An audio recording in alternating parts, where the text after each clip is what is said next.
through your work, describe me the prototypical lawyer and what they need to be prepared for.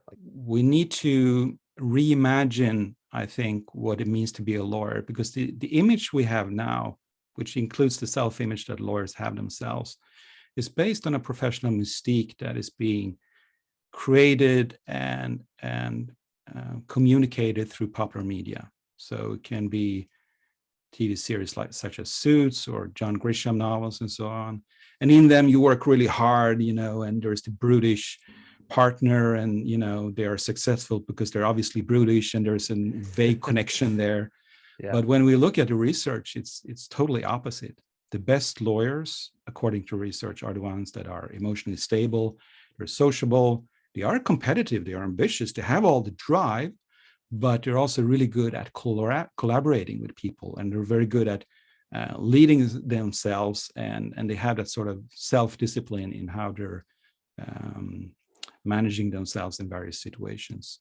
So we need to broaden the idea of what are the factors that drive success in lawyers. And it encompasses a lot of skills that are not being trained currently anywhere. It's not being, in law school, you learn law, obviously, but you don't learn how to collaborate with other people.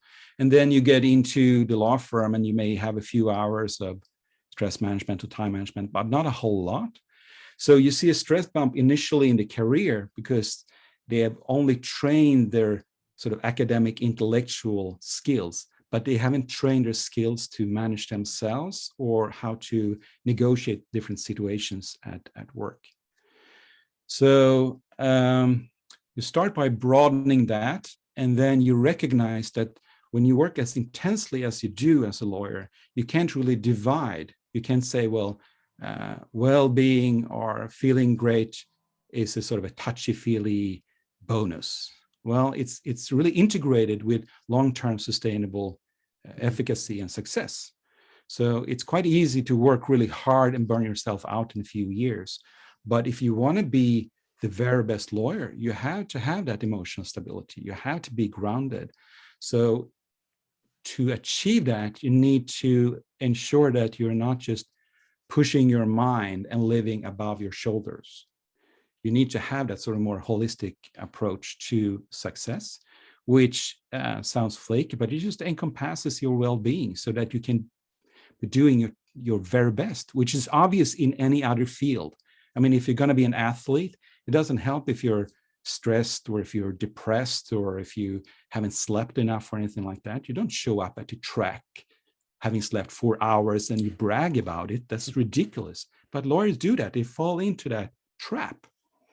So, and this is great news because it means that you don't have to choose. It's tricky to integrate both of these perspectives, but it's absolutely necessary.